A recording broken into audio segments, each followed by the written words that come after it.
Hello and welcome to the Unnamed Reverse Engineering Podcast. I am your host, Alvaro, and with me today I have Jen and hello, and our guest coming back for a third time, I guess, Mike Ryan. Welcome. Hello. Thank you for having me. The one and only Bluetooth expert. Hopefully not only, but this is kind of like a 2.5 visit for him. I'm quite sure I'm not the only Bluetooth expert because I had the pleasure of meeting Yiska. I forget her last name at hardware.io. And we had actually never communicated before. So the first time I got to meet her was in person, and that was awesome. Had a great conversation with her. Awesome. Yeah, past guest. I don't know, a few episodes ago, we also chatted with her. So check it. Look for the AirTag episode. Right. Yes. One of the few other people in the world deserving of the moniker Bluetooth expert. What about the rest of us? What are we? I am not. Bluetooth journeyman. Yeah. I think we need to get the Ubertooth working, Jen, to be considered experts. Damn. That hurt. I had to bring that in. Anyway, it worked at one point. Yeah. Works on my machine. We recently chatted with Michael Osman, and I'm just going to open with that. He told us a story about how y'all met, and we want to hear it from your perspective. So before you introduce yourself or anything that I should have done first, just let us know how you met Michael Osman. How I met Michael Osman. Great question. We're checking to see if the details line up. If they match, yeah. Corroborating the stories here. Okay. My best recollection was that it was in TourCon 11, which would make it TourCon 13, or TourCon in 2011, which would make it TourCon 13. And Michael was the person who created the TourCon badge that year. It was a round badge with a bunch of LEDs on it. There was about, I'd say, 2/3 of an Ubertooth, and you could buy kits from him to make the rest of the Ubertooth. And he included an Easter egg on the badge. So at the time, it was actually my first security conference ever. And I got this badge and I was like, this is cool. And he said, there's an Easter egg on it. And just instant nerd snipe. I spent the entire rest of the conference sitting at the badge table, trying to reverse engineer the firmware on the badge, helping people who were trying to build this whole Ubertooth out of the badge. And basically, spent most of the conference chatting with Mike about Ubertooth and Bluetooth and other stuff. And that's how we initially met for the very first time. I think that's pretty close. Yeah, right, Jen? I think so. All right. It's been a long time. We might have to check some time of days. We might have to go back and re-verify. But well, it's 11 years ago. And Mike and I are both quite old, so both of us may have gotten some details wrong. But as far as I recall, that's how it went. All right, so now that we know how you met Michael Osman, who the hell are you? And why are you? Could you introduce Who am yourself? I? Wait, now you're old, Alvaro. I mean, well, I know, but not everyone listening might have listened to the previous episode. So I am Mike Ryan. As you guys have mentioned, I'm a Bluetooth expert. I run a consulting firm called Ice9 Consulting, where we focus on Bluetooth and IoT security. And yeah, I really owe it to Michael Osman. He got me, I wouldn't say he got me my start in InfoSec, but he helped redirect me back into InfoSec from a non-security career. And at the time, I didn't even realize it was an option. So kudos to you. Many thanks, Michael Osman. And so how... Like you said, you were in InfoSec before, then you left, I guess. What was that journey like? I guess that's a funny story, and I don't know how much of it I want to tell on a podcast, but I will say, tell us the rated G version, I guess. I wasn't in InfoSec per se, but I was a security enthusiast as a teenager. Okay, take that for what you will. Yep. I had some run-ins with various official types of people. And at the time I said, you know what? I think I'm just going to stick to a white hat career in software development, which is also one of my passions. And I did that for a couple of years, but I never really stopped being security curious or playing with security stuff and just being interested in that field. So coming back to InfoSec via the TorCon and starting to go to more conferences, developing my own research was what got me back into the field. And the rest is history. You've kind of written this a little bit. So, okay, so when you say officials, you mean teachers, and security, you mean games, because that was what you put in episode 11, I think it was. Well, my But very, very first start in technology was with yeah. video games. But this is, let's, fast forward a few years. I've sharpened my teeth. I've learned how to program. I've learned how to use some tools that you can find on the internet. And I'm Hmm. not going to specify what kind of officials I had No, run-ins with, but no, no, no. they were the kind who could do bad things to my life had they so chosen. Library Hmm. officials. Yeah, Yeah. I had way too many overdue library books. But Wow. But you're yeah, here now. I'm here You now. overcame I've it never been all. arrested, so we're good. My favorite other story about someone who I suspect went through similar trials and tribulations is that they became a lawyer after their run-ins. Hmm. And then they didn't like it, and then they went back to, you know, just being an IT person. Well, But it's funny because I love programming and I love hacking. What I found is that I love programming, but only when I'm programming for myself. If I'm ooh, following someone else's agenda, I just can't get interested in it and I don't care to, which is partially what drove me towards InfoSec, because I learned from my career in InfoSec, I'm perfectly happy hacking for someone else as long as I'm hacking. mm-hmm. That's pretty cool. Yeah, I mean, Interesting. it makes sense. Yeah. Yep, Motivation is kind of the it's make it or break critical. it. If you No, don't love what you do, why do it? well, there's this thing called money. Sometimes Yeah, that's enough for some people. unfortunately. For some people, some people. I mean, but now InfoSec hopefully pays okay. That's what I've Yeah. heard. Well, I'm definitely blessed and privileged to be in the position I am. So always good to reflect on that. Hmm. I did like the way that you used, was it infosec or security curious? I think it Right. was. I Sounds mean, very it's a. I can illicit. relate. I also have identified as security curious in the past Are we all and coming out as present. security curious? No, some people really don't give a shit. I'm beyond security curious at this point. I'm completely a fully fledged infosec person now. And what month is that month that we all celebrate this? Cybersecurity Awareness Month. Every month is Yeah. Cybersecurity Awareness Month. Change your password. Stop using the same password on Amazon.com in your bank. Come on, people. Really? People do that? I'll be right back. No. Okay. I gotta go. You know my passwords. Oh, wait. Just as a total sidetrack, I don't know what the name of the show is on on Netflix, but I was watching this show that was all basically infosec stories about like people. Yeah, it was. I mean, Why it did. haven't I heard of this show? It's like Is Darknet Diaries on Netflix? no, it's kind of. It's like you won't believe what happened on the on the internet. Maybe it was something like that. But like one of the stories was about sexploitation, so basically people like revenge porn, and then another one was about people stealing identities to like basically file fake tax was it tax That filings was to get money 2015 from or the 16. I remember. something. Yeah, it was. Yes, and it was in the Bay Area, the guy, and he like got away on Caltrain. Oh, wow. Wow.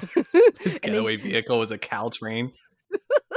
they were like, okay, we found the guy, we're following him, and then we never expected he got on the Caltrain like the one time that the Caltrain was on time. And they're like, well, everyone here drives. We never thought. We never expected him to get on Caltrain, And it went and and we it went south. definitely never expected Caltrain not to hit a pedestrian. Exactly. Yep.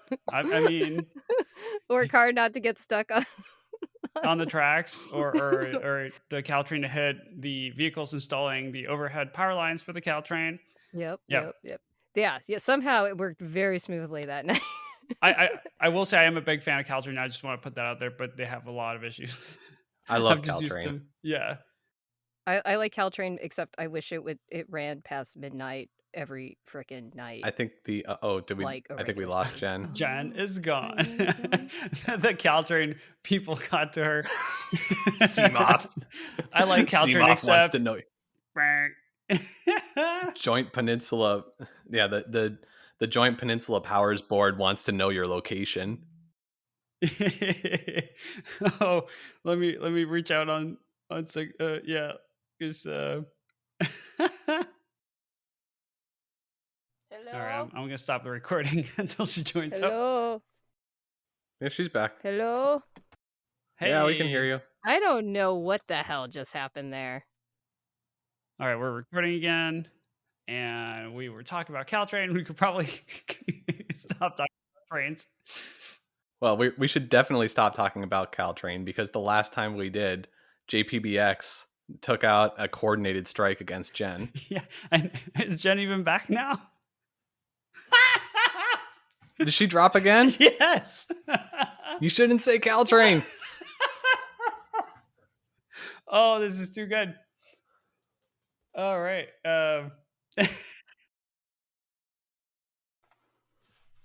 Hey. Are you back, Jen? Hey, we can hear you now. Oh my god, I hate everything. Okay. What We're were we not going to say talking the about? C train word. We're not going to talk about it anymore. No, we because as noted, they called in an airstrike on your location. apparently. Now that Jen's back from somewhere, From ice. I don't Purgatory. know. We can continue. Torpor. What were we talking about? We were talking about InfoSec Curious or Security Curious. And... Yes, and we were talking about Mike Ryan. Yes, who's our guest in Bluetooth. Oh. And probably the Mountain View Reverse Engineering meetup, Oh my which god. we sometimes talk about and sometimes go to. Yes, sometimes just a couple. And I can never tell with you guys. Is this going to make it into the cut or not? Oh, hell yeah. Excellent. But yeah, so apparently you gave some fun talks about tools recently that I totally missed. Yeah, you did. Yes, I gave a talk about basic RF reverse engineering, and it was more about the process than the tools. And it's actually a bit of a going back to Michael Osman. So back in 2015, I gave a talk about hacking wireless skateboards with Rich O'Healy, Rich O'Butts as he's known. Yep. And one of the skateboards we reverse engineered was not Bluetooth; it was custom RF. And at the time, I developed, or I did what I consider developing a technique for reverse engineering that RF protocol. I started with a software-defined radio, captured the spectrum, but rather than using software, part of the software-defined radio, to actually decode all of the messages, instead, I used some other software called InSpectrum to extract the parameters that you need to use a narrowband transceiver, like a dedicated hardware radio, just to receive that data instead of a software-defined radio. Michael Osman noticed that. He said he'd used a similar technique before, and he gave a talk on it a year or two later called rapid radio reversing. And it's the same concept. You start with a software-defined radio, you move into a hardware radio, and then you go follow the basic reverse engineering process from that. The talk that I gave just a few days ago, or a few weeks ago, was essentially the same topic with some specific examples around some hardware I had lying around, like a power outlet remote control, and what else did I use? A video game controller using custom RF protocol, and a few other things. This is what the Nordic, I forget, there's... The NRF24? Yeah, NRF24, right? That's just... So that's one of the most popular non-Bluetooth 2.4 gigahertz narrowband RF radios. And that's what's used on the Ubertooth? No, the Ubertooth uses a different radio that's a little bit more flexible called the CC2400. It was originally made by Chipcon, who was acquired by TI a long time ago. Oh yeah. And so now TI makes the part. They end of lifed it years ago, or they've been trying to end of life it for years. and customers keep demanding it, so they keep manufacturing it, even though it's been not recommended for new designs for at least 5 years now. But yeah, it's a very powerful little radio. Yeah, I mean, I might have used it back in my college days to do like body sensor network stuff. You know, pre Bluetooth. Well, I mean, Bluetooth was Yeah, there, but it well, wasn't. pre BLE for sure. Yeah, it wasn't the most user friendly, Right. or like for light firmware stuff. So okay, so we got the Ubertooth, and then there's the yardstick one. The yardstick one, yep. So the yardstick one. So I guess we should take a step back. There are lots of little devices like this, and the device that you're going to use is going to depend on which frequency band you're targeting. Right. So, for example, I happen to know that these little video game controllers that I'm using are in 2.4 gigahertz, and I also know that they're using NRF24 clones. So getting a breakout board based on the NRF24 is far and away the easiest way of talking to those things. Now, if I were targeting something sub gigahertz, like a key fob for a car or similar sort of toy type electronics, then you'd probably be looking more toward a yardstick one, because those are, every radio that you get is going to be fixed on a specific frequency range. Yeah. And how do you deal with noise from other sources, right? Especially with 2.4 gig, how do you know which one is the one you care about? Because I know that's been an issue for me, or for 900 megahertz stuff. But I turn on the spectrum analyzer, and then there's just all sorts of crap going on, and I don't know which one is the one I want. Yeah, that's a great question. It's a really lame trick, but the trick I normally use, I don't have a spectrum analyzer, so I use a software defined radio as a poor man's spec N. Oh yeah, that's yeah, waterfall. Waterfall display, or what I'll do is, usually I'll do some exploratory captures using some scripts I wrote that just call HackerRef transfer directly, and I'll put my software defined radio really close to one of the devices that I know is transmitting. And then if you load up your capture file in Spectrum or GQRX, or not GQRX, in Spectrum or Baudline or a similar tool, just look for the hottest signal. Whichever one is 20 dB hotter than all the rest is the one that is coming from your device. So that's a pretty reliable way then. It's not perfect, because if you have a little bit another device that's kind of close to your spectrum analyzer or your SDR, and it's transmitting at a really high power, that could give you a false positive. Yeah. But I mean, at that point, just move all of the other devices away from your device, and so it's going to be practically the only thing you're going to hear on the radio. Do you ever work with not anechoic chambers? What do you call these? Faraday cages. Faraday cage, yeah. I would love a Faraday cage. If somebody would like to purchase one and donate it to my company, I'd be more than happy to provide ample services in exchange, but I don't have one. And those are also fairly frequency dependent or specific, right? Like the fancy ones, or do they? I think the fancy ones that are going to give you lots and lots of dB of isolation are, but you can get pretty far. I've tried doing it with aluminum foil. I don't think it works. I've tried doing it with chicken wire. I don't think it works. So all the homemade ones I've tried to make don't work at all. Maybe there is something to that for the fancy ones, but who knows? Yeah, and I've only seen them at conferences and stuff when people are doing GPS spoofing and that kind of stuff, and they're like, "Yeah, no, we got to keep this inside the box." Yeah, we don't want to break the law right now. Yeah, and okay, so you start, and I guess HackerF1 is a excellent tool to do the initial sniffing, or the waterfall Definitely. display. Then in Spectrum Botline, also talk to the HackerF, and how do you work that? Like, what's the process of looking at a signal and then figuring out the modulation or figuring out the preamble, that stuff? So that's a great question. In Spectrum is my go-to for this, because you can think of it kind of like Audacity, but specifically for radio frequency stuff. Mm-hmm.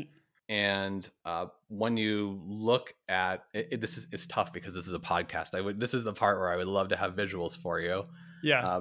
But basically, when you look at a spectrum, you're looking at a spectrum capture. You're looking at a big chunk of RF over time, and you'll see over time, like on a specific frequency, you'll see a transmission from a device. And by looking at that I know this is a terrible thing to say, but by looking at it, you can kind of tell what it is. But I'll know it when I see there's a little more to it. Yeah, there's a little more to it than that. For example, the simplest modulation that most devices that the simplest of modulation that you're likely to see is called on-off keying, or ook. Ook. And it's just you'll see the carrier turns on for a certain length of time for a one, and it turns on for a different length of time for a zero. So if you see like a short burst followed by a short bit of silence followed by a long burst followed by a short bit of silence, that might be a one followed by a Kind zero. of like Morse code. Almost, yeah, exactly. It's like the digital equivalent of Morse code, Yeah. and it is very obvious in Spectrum when you look at it, because you'll see it looks like dots and dashes pretty much. And from there you can start to identify key components of the signal, like the preamble, as you were saying, the access code, and start to get a sense of where the data lives. For FSK, it usually is going to look like a short blob, for lack of a better word. It won't be a very wide signal in terms of frequency. So if you're looking at it in spectrum, time is on the horizontal axis, frequency is on the vertical axis. So on the vertical axis, it'll be very short. It won't be a very tall signal, and it'll be as long as it needs to be, depending on how long the transmission is. And there's a feature, if you right click on the signal and you click add derived plot, and you click on frequency plot, then you drag the little thing that pops up on the spectrum display right into the middle of your the signal that you're looking at. You will actually be able to see directly below the signal whether or not it's frequency modulated, because you'll see a signal that looks like a bunch of ones and zeros. Okay. There'll be a positive signal for a one and a negative signal for a zero, or vice versa. Very cool. And then you can, I guess, decode like bytes or words, or and start looking at that in it directly, or like export to a file and look in a hex editor. How do you? Yeah, from Inspectrum, so my process goes HackRF to Inspectrum to some Perl scripts I wrote. And longtime viewers of the show will know that I am a Pearl. Perl lover. Yep. I will not apologize. So Inspectrum has additional tools for, it doesn't let you extract bytes, but it can get you bits. And the way you do Okay. that is you start from that frequency domain graph. You right click on that one and you click add a threshold plot. And all that does is it checks, if it's greater than zero, it's a one. If it's less than zero, it's a zero. Yeah. And you can add a cursor to your capture and then start saying, oh, this is, you adjust the width of the cursor to say, oh, I happen to know this is a 1 megabit sample, or one megabit one megabit symbol rate, excuse me. And based on that, you can start slicing it up into bits. Once you've sliced up all into bits, you right click on that and click export to file or export to clipboard, and that will give you ones and zeros that you can plug into a protocol decoder of your design, because none of this stuff really exists generically. And so okay, so this is Spectrum. I've also heard of a URH, Universal Radio Hacker. Yeah, and I've got really mixed opinions about URH, because I know a lot of people, including people that I really respect, have said URH is awesome. I've been able to do cool stuff with it. My experience with URH has been it's very hard to get it to do even basic things. Maybe it's a pepcac. I don't know, but I like to think I'm pretty good at using RF software, and it's just even knowing exactly what I want to do, it's very hard to get the software to do what I want it to do. Okay, no, that's good to know, because I've I've heard of it, and just looking at screenshots, which is the best I've tried. It looks cool. Yeah, I don't want to discourage people from trying it. I would just say that if you find it extremely difficult and frustrating to use, you're not alone. And what about Bodline? What's it kind of, was that more used for versus the other ones, I guess? Bodline is kind of, I honestly, I haven't used Bodline in a very long time. The last time I tried to use Bodline on my new, my M1 Mac Pro, Oh, or MacBook Pro, I got a notice from Mac OS saying this will not run on this version of Mac OS. You need to tell the people who wrote the software to update it. So it seems to be abandonware at this point. okay. But you can think of it kind of like the granddaddy of Inspectrum. It has some nicer features, but it's also it's dead as far as I can Okay. tell. Yeah, that's also good to know, so people don't try to be like, all right, I'm gonna gonna do the bot line. Yeah, I mean, all the one of the, for viewers of the show who don't know, I actually got a cheat sheet of some of the questions that the hosts were going to ask me, and one of the questions that they were going to ask me but haven't yet is, what has changed in RF tools since the mid 2010s? Oh yeah. Unfortunately, the answer is not much. The software really hasn't come that far. The hardware has come a bit. There are a lot more software-defined radio options than there used to be. It used to be pretty much Hack RF, Blade RF, and Usurp. Now there's some other contenders like Pluto SDR, Lime SDR, some other designs that are great for going down really close to DC. So the hardware tools have improved a lot, but the software tools really haven't. And that's something that I've been actually trying to address through some of my research and work. Everybody is really hot for software defined radio, but in my opinion, the software is not there. I I would mean, agree with you. at least. Oh, hey. At least We're all Jen has been surprised. hopping in and out. Yeah. Jen is back. Thank you for hosting from the bottom, Mike. and I also wonder, yeah, we'll see. We'll see how the editing goes. It's gonna be fun. One thing I will say about software-defined radio tools that I've noticed, and I am a very light user of it, installing a GNU Radio Companion is much easier than it was 5 years ago, or it feels that way. That is a fact. That is a really good point. The infrastructure for working with the tools has improved dramatically. I forget the name of it, but GNU Radio did release a new tool it's essentially a package manager specifically for GNU Radio, and honestly, good on them. They needed it. Yeah, because I mean, Michael Osman's intro to SDR online course or whatever uses it, and the first time I tried it, I was running like either a virtual machine or it was horrible. And now it's a lot easier to get up and running.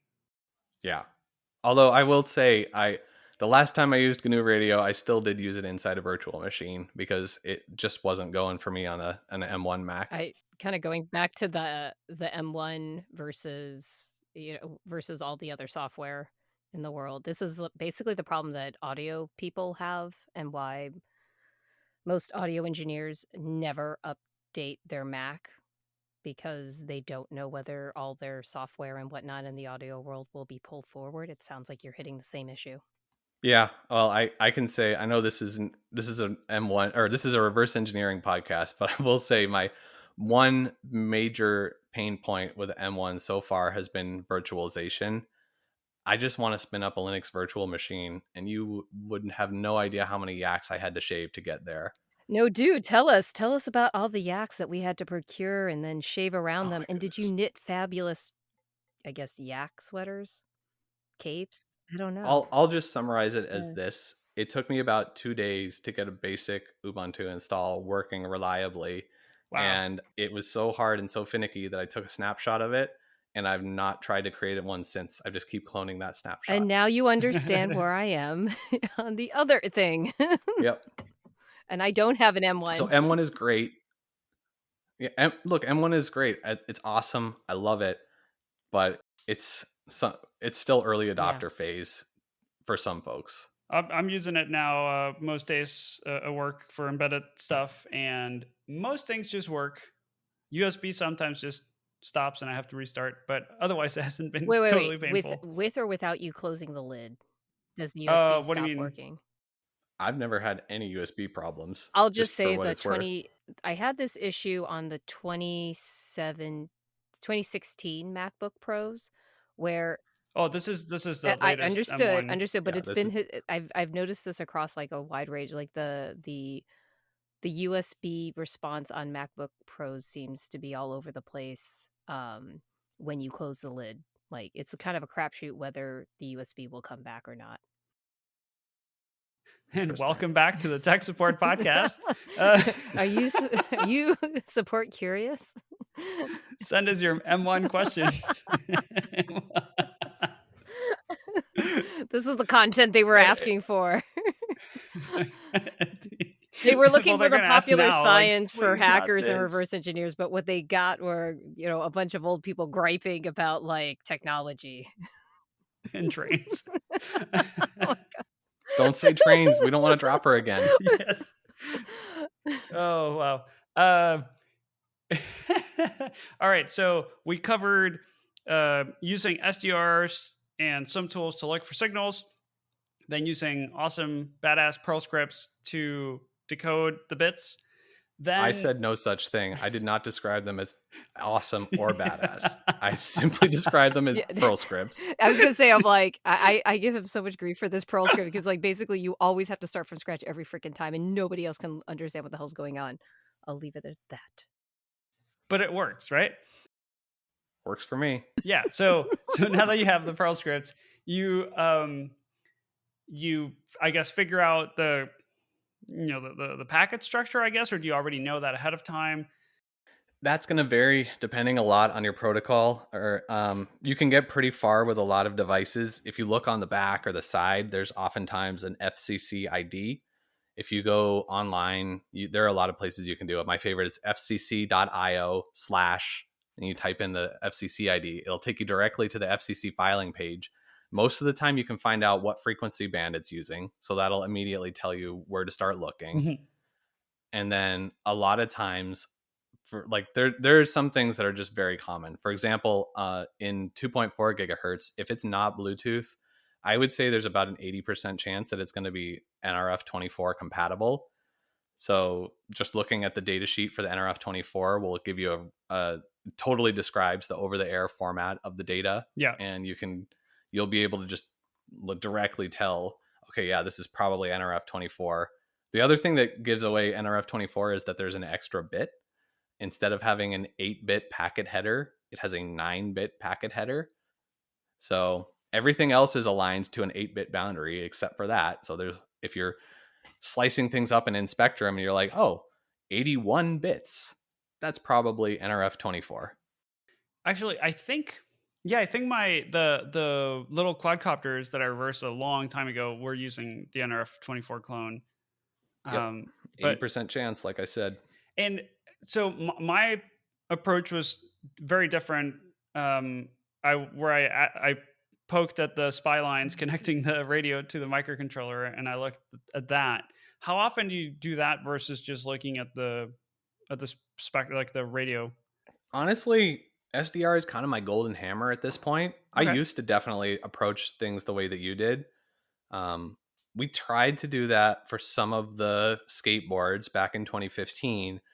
The problem we encountered was that they were all running system on chips. So the radios were all internal. Ah, We didn't have any buses to tap. yeah. One thing I actually have done is that you can remove the antenna and solder on an SMC connector. Use I'm blanking on the term. What is the thing that attenuator? Yeah. Right. You can use an attenuator to lower the power, connect it directly to an SDR, and bingo, bango, bongo.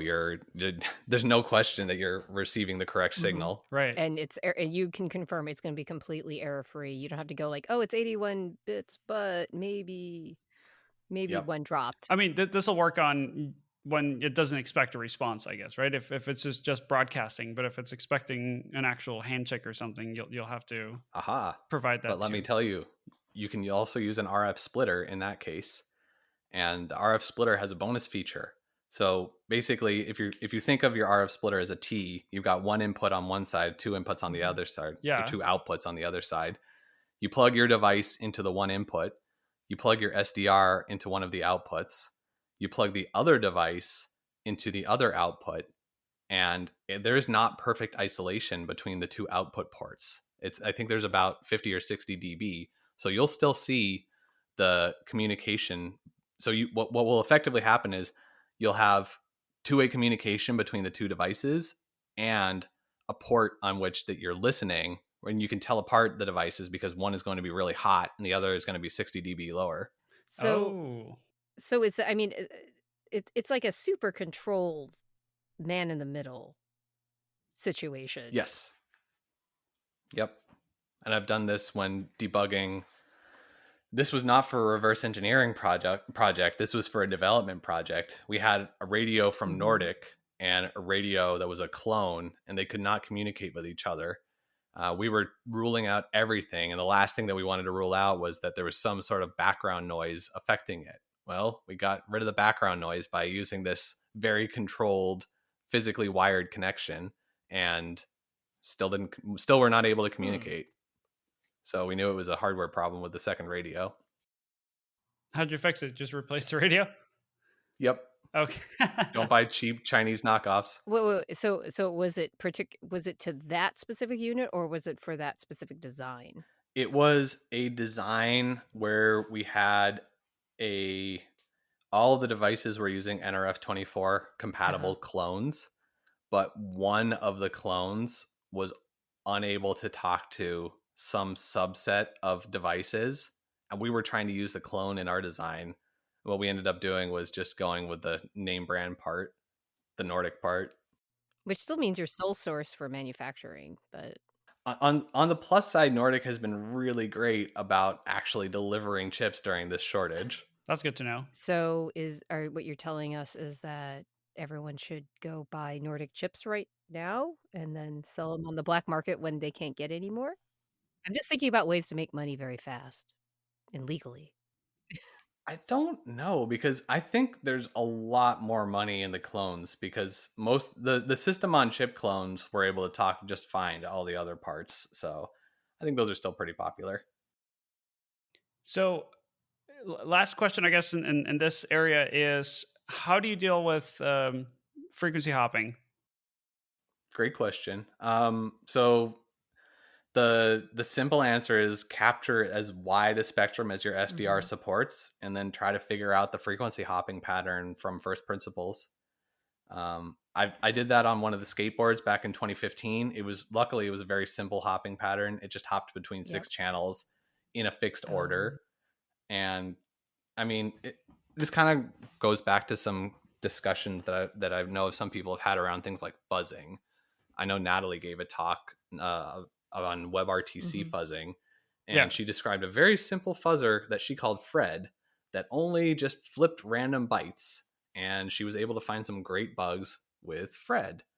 And in the same vein, with frequency hopping and other things, don't assume that it's going to be something super complicated that you're never going to be able to figure out. Load up your capture. It might be something really straightforward. 9 times out of 10, it's just hopping through a couple channels in a Yep. fixed order. So, I definitely what I've seen on products that I've worked on, it's a known increment number that Yep. that just doesn't do it evenly, so to make sure it doesn't match up with the entire spectrum or the number of channels in there, Yep. so make sure. Another one is that it will use a different seed for that, to generate that frequency hop pattern, and then sometimes you can Yep. gather that at the negotiation on the advertising channels. Is that's also what you're finding? So that what you're describing sounds very similar to how BLE works, and that's exactly the approach we use for sniffing BLE on with an Mhm. Ubertooth. The main way we do it is there's a bunch of state that the radios share, and it's exchanged when they connect. And part of that state is what channels they're going to use for frequency Mhm. hopping, how exactly they're going to hop through those Mhm. channels, how frequently they're going to hop. So if you are able to capture that connection information, you can just continue hopping along with the connection and just keep your radio synchronized with the radios on the devices. Now, if you're not there to observe it, we do support promiscuous mode. It's not working very well right now. But the idea is that you recover all those parameters, the channels that they're using, the hop frequency, and all the other parameters. You gather that over the air, and then you're able to synchronize your radios to those radios just as though you captured it at connection time. Yeah, the one the so you're right. On BLE, I've noticed this, but I also saw it on, and I think this is very specific to Cypress, who is now Infineon, for their wireless USB.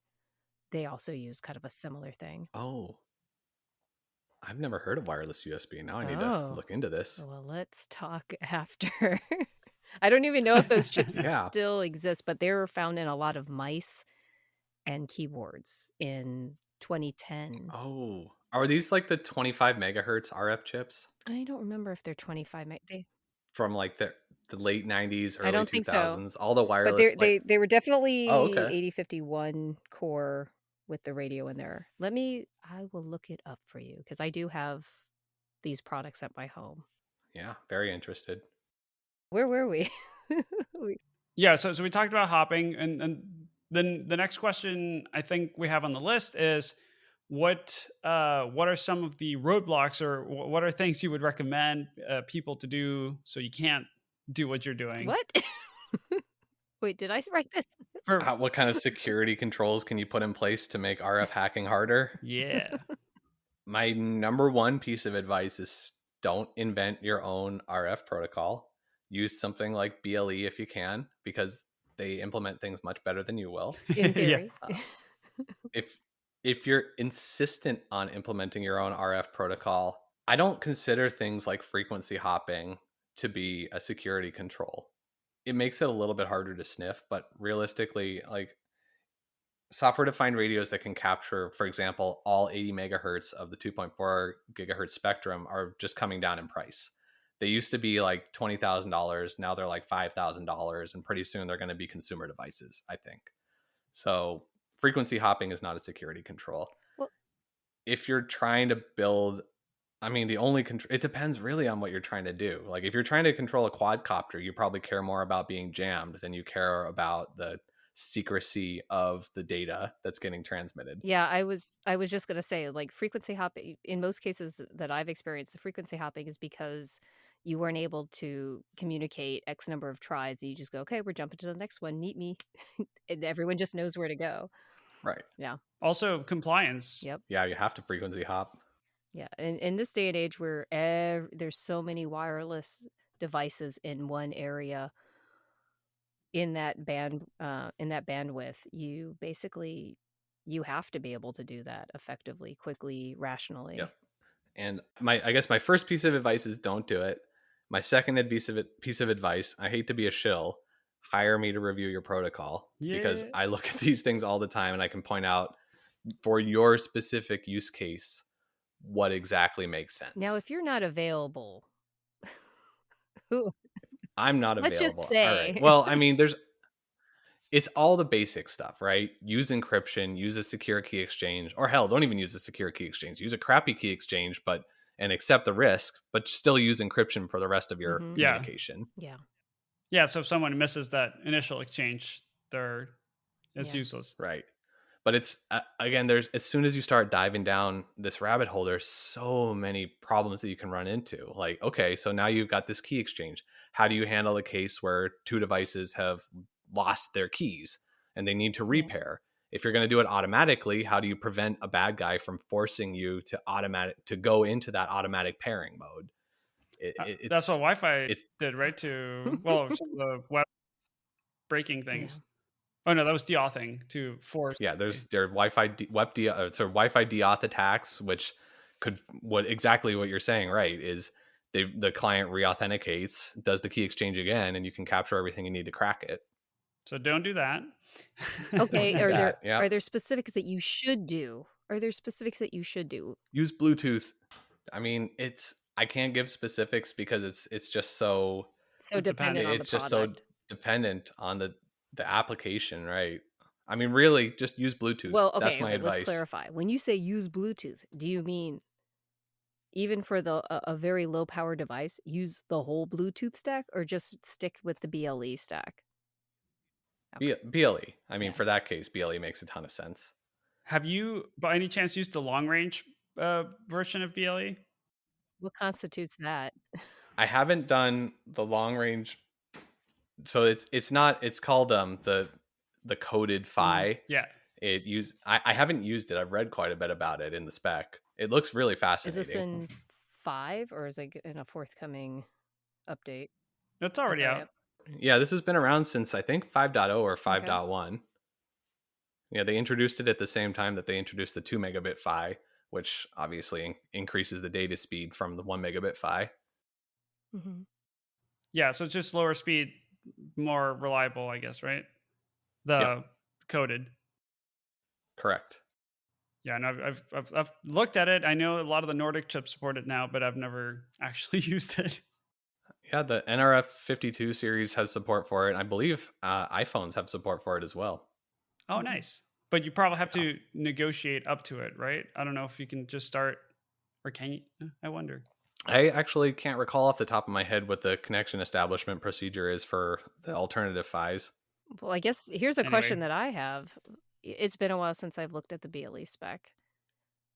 I certainly have not looked at it when 5 came out or later. Do you feel like this is one of the easier specs to read for I don't read a lot of specs, actually. oh, I I read I mostly well, I read a lot of yeah. data sheets. I'd say it has some serious strengths and it has some challenges. The strengths I would say is that the document is fully indexed, like PDF Mhm. index. If you go, view table of contents in preview.app or whatever the equivalent is on Windows, there's you can just drill down, and if you know what you're looking for, you can find Yeah. exactly what you're looking for very very easily. The trouble is I feel like somebody should put out a guide to where to find things in the spec, Mm. because once you find the right page, it's usually pretty readable, but finding the right page can be a challenge for somebody who's not familiar with it. so the Bluetooth There's just spec a lot of stuff, Cliff yeah. Notes. The cheat sheet. Yeah, it's not even the Cliffs Notes. It's just like a index into where to find things. Hmm. That makes Or sense. it almost sounds like, "So you wanna make a BLE device. Here are the top things that you need to go check out in the spec." Yeah, I mean, there are a lot of Yeah. tutorials on that. You don't really No. need to know much about the lower No, layers you of the do spec not. just to make a device. No, not at all. Actually, one of the things that I thought was fairly compelling was for HID devices on BLE, it's just effectively just USB descriptors that you're just Yep. yeah. I was like, "Oh, Yep. this USB book is useful again." Yeah, good old hog P. Hit over Yep, gap as a protocol, or yep, hit over gap profile rather. Gap, not GAT, right? No, it hit hog P should be hit over GAT. yeah. GATT. Oh, but you can also do head without GAT, right? Yeah, Yeah, that's not called hit over GAT, or not called hit over nobody's It's gap. just putting that head. on a That's just shirt called the. is what he's saying, I think, which would be really weird to put on a shirt. Should I put hog P on a shirt? I Jen, you do want to make shirts. I I always mean, wanna make sure, so just put the logo here and on the back just a bunch of random buzzwords. Kubernetes, Some will be real, some won't. Some will be and nobody I will have a know. feeling that they're all gonna be, like, past show titles, maybe. Oh, that wouldn't be bad. It's like a concert tour Yeah. shirt with instead of stops as You could titles. like, the one that sorry, I don't remember all the names of all the titles of the shows, but I do remember, "You can lose in so many colors." That was so Yeah, it Jerry, I was. think. But just the story makes me laugh every time because there weren't that many colors. So there's rumors that you are going to be going to a small conference in Vegas this summer and giving a presentation. Is that are they true? Any? I can confirm the rumors that I will be present in Las Vegas for A small whichever weeks gathering. of A August it small is. gathering. The small gathering known as DEF CON. As far as whether I'm giving a presentation, that's still up in the air. I'm definitely not giving a presentation on the main stage, but I submitted to the Radio Frequency Village a talk about a Bluetooth sniffer that I'm working on. And this is getting back to what I was saying earlier. The software in software defined radio is not there yet. And I'm intending to address that, at least in the case of Bluetooth. There are some Bluetooth sniffers out there, but they're not very good, is how I would put it. And I'm trying to make one that people are actually going to want to use. And if this is successful, I could see myself making more protocol specific sniffers for software defined radio that essentially automate the process of what I do within Spectrum. Oh, Okay, nice. so not Yep. $30,000. No, I mean the one I'm planning on releasing this summer is actually going to be open Ooh. source and free. So that's a Yeah. great start. And what kind of hardware requirements do you think it's gonna be? Like, just Ubertooth? At the moment, Yardstick? right now, it's dependent on software defined Mhm. radio. Right now, I've written the drivers to support HackerF and Okay. BladeRF, I also have a usurp, so it's just a matter of writing the code for that. I don't have any other software-defined radios and don't plan to buy any more at the moment. So that's probably what I'll be launching with. In terms of the computer you're running it on, it actually does make quite a difference. Right now, the bottleneck is something called a polyphase channelizer. And you're at the moment, your single core performance determines how many Bluetooth channels you're able to simultaneously capture. For example, on my high end M1, I'm able to capture, I think it was 36 channels. On a sort of more middle of the road setup, it would be more like 12 to 20 channels. And the more channels, the more packets you're going to capture, basically. I do have to ask though, like, okay, so let's say you do have all the power to go through and collect all these packets. I mean, I guess the next question is like, how effectively do you think your software or you will be able to go through and discern and find, the jewels amongst all of that? Well, it's the sniffer integrates with Oh, Wireshark, so it's kind of like okay, asking sorry. you're sitting on Wireshark sniffing Wi-Fi. How are you going to find the crown jewels in that? That kind of depends Yeah, on you, right? yeah. I'm just, thinking back to when I was finding trouble using Ethereal, Wireshark, Ethereal, I remember that back in the day. whatever it's called. Yes. I thought it was called Is it Ethereal too. Don't ethereal? worry. Is it Yeah. ethereal? I called it It's ethereal in my head in Spanish. Yep. Yeah. Yeah, I'm just thinking about going through all that big haystack to find stuff. So yeah. So I guess you answered my question. It's Right. on you. Tough. Okay. Well, I mean, today you don't even have that haystack. Today you've got Yeah, yeah. nothing really. You just better know the MAC address. How easy is it to interface with Wireshark to like if you have a specific piece of hardware and you want to feed new types of data in? I'm really glad you asked Hmm. because it is very easy using a feature built into Wireshark called XTCAP, EXTCAP. Essentially, you just write a simple program that takes special command line arguments and outputs PCAP files into a specified argument, and Wireshark is able to handle the rest. Very cool. Because I And want to that use it for certain things. Yeah, well, and I'll to a short addendum on that. That feature was originally designed, written, and submitted into Wireshark by myself and Mike Kershaw, aka Dragorn, the guy who wrote Kismet. Mm.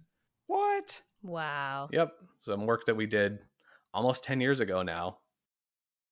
Man, I remember Kismet. Is that still being used?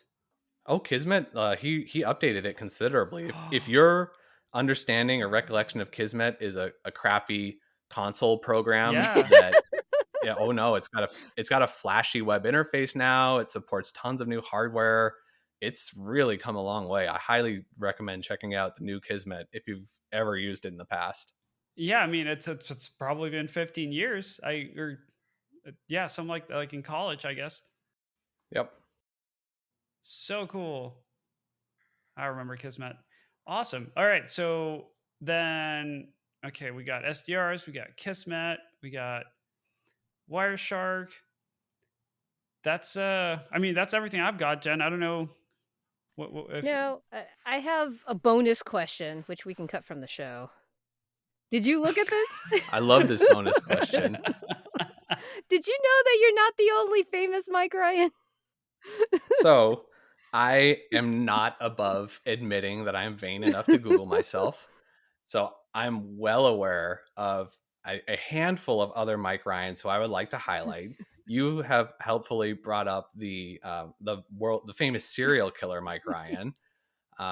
My personal favorite Mike Ryan. Well, and there's another Mike Ryan who's risen to prominence recently. The Mike Ryan politician? from no, the Irish Oh, epidemiologist who's is in charge of the World Health Organization's okay. COVID response. But my personal favorite Mike Ryan is Dr. Michael J. Ryan of, I think he changed universities, but he's a professor in Hmm. paleontology, and he actually discovered a dinosaur in Hmm. Alberta Ceratops nesmal. So that is my favorite Mike Ryan. That's Yeah, pretty that's cool. pretty good. That's way better. I was just kind of like, oh, let me just look up, make sure I have my bases covered, and I'm like, what the hell is this? I'm like, what And did Mike do? Oh, this is awkward. for people who are actually trying to find me and don't want to try to remember my company name, if you just Google Mike Ryan Bluetooth, I usually Yes. come up. Not I prefer your domain. yes. Still works, right? Bluetooth.expert. Oh, of course, Oh my bluetooth.expert. god. How else can people find you if you want to be found? Which it sounds like you do want to be found. I really do want to be found. The best way to find me is to email me, Mike at ice9.us. That's ICE9.us. That's also my company website, Ice9 Consulting. And I'm also active on Twitter. Well, I don't know about active on Twitter, but I am on Twitter as MPEG4CODEC. That's I MPEG4 have to codec. ask. Like, it just seems like at some point you would have changed your name to like BT expert or something like that. Or something more related to Bluetooth than Yeah, I don't know why I chose the handle MPEG4 codec when I was a teenager because I was trying to come up with something cool and technology related, and I just sort of never changed it, and it's worked out I okay mean, for I me. still have my same DivX. handle from the 90s too, but that is not a public Twitter account. Whoa. Wait, did you just Can I kick just a hear a guitar? Yeah, did you someone just kick a guitar? Oh no, I just set up I just set up this arm for the that holds the Yeah. microphone, and I noticed one of the springs wasn't quite on right, so I slid it over, and well, you got a little of Just sounds that. like an out-of-tune guitar. I should also ask, I know I think you're the person who introduced me to KiwiCon or told me about it. Are you planning Yes. on going to either KiwiCon, Tour Camp, anything like that anytime soon? Well, I don't know if KiwiCon, whenever that's happening. I know KawaiiCon's I right now. think Mm. Yeah, KawaiiCon is right now. I honestly, I've been a total shut in since COVID started, and I'm loving it. I don't plan to change that. I am making that rare public appearance this summer at DEF CON, so you can come meet me there. And yeah, but in terms of other hacking conferences, I think the one that I'm considering that I haven't made a commitment to yet is TorCon, but we'll see. That's my favorite local hacking conference. That was good. I haven't been to that one. I will be at Tour Camp. If anyone else that's listening is going, I'll probably do more episodes there, and I'll grab some stickers from Jen to We have hand so out to many new everyone. stickers. Now with new texture and vending. Oh, fancy. But anyway, I guess that's it for this episode, right? We got to do the outro Yeah. then. We got- I Well, always well, forget. before we do the outro, I want to say I love coming on the show. More than happy to come back. However, I noticed that I have only been invited to the show on prime numbered episodes. First episode 11 and now episode 59. I'm going to go ahead and make that a requirement. So you can feature me as often as you like, but it On will Prime start to episodes. That's get really going to either stretch less yeah, frequent this over is either time. going to stretch us or we're going to have to do something really soon. Like, wait, is 61 a prime number? I don't remember. I don't think it is We got because I don't 59. think Yeah, 59 it is a is. twin prime. Yeah, 61, 67, 71, 73, 79, 83, 89, 97. We got plenty of Okay, chances. good. Okay, so I will make an addendum to my requirement then. I will only be present on shows during twin primes. Twin primes? What? A prime that is separated from another prime by only Oh, two. okay. Oh. So 11 and 13 and 59 and 61. So we'll see the next one. There's 107, 109, The 103, good news 101. is that I have it on great authority that there are infinitely many such twin primes. So as long as the show runs infinitely long, you can have me on infinitely It's like many the times. year is 2463 and the show is still somehow still going cuz 71, 73. all of us were kind of cryogenically frozen and we kept the podcast Wait, what? I'm just shaping this. Look, somebody figured out the secret to long life and we're just freezing ourselves and it's 2463 and we're woken up just so we can do this podcast because it's time with the episodes and whatnot, and then we just go back to sleep. And I don't even know, like, is Bluetooth That even a took a thing? turn. Well, you heard the I hope last not. episode, so you know that things can take a turn, and I edited that heavily. Yes. All right. Well, if you want to find me, which I don't know why you would, I'm at Alvaro Prieto on Twitter, ALVAROPRATO, alvaroP.com. How about you, Jen? I'm still at Rebelbot Jen on Twitter. I don't think anybody ever wants to find me. Ugh. Not Not anymore. anymore. Look for me in 2463. Don't forget to join the show's Patreon so Jen can upgrade her internet and install Caltrain defense And mechanisms. buy a new computer so I can get my Ubertooth going. I don't know why it doesn't work on this computer. It worked on a computer in 2017. I don't understand. Okay. But yeah, thank you to all our Patreon Yes. supporters. We don't have the long list here in front of me, but if you have a comment, maybe you want to suggest a new name for the show, like the Gigglecast, I don't know. You can find us on Twitter at unnamed_show, or you can hit us up on the often ignored comment form. You still can't find us. You can go to unnamedre.com. We're also looking for reviews from your podcast app. So if you listen to us on Stitcher, iTunes, Spotify, I don't know what the other ones on Google. I don't know. What do people use? Don't forget to smash that like button and Like subscribe. and subscribe. I love that we have to tell people how to find us while they're listening to us. So, Hey. I don't know. Maybe they're just gathered around the table and somebody's just playing and they're like, oh my God, I didn't know. That's a funny thought. People are like, old-timey podcast listening. In 2063, that's probably going to be true. All this will be very quaint. So if you have that, otherwise, have a good day. Bye. All right. Later. Bye.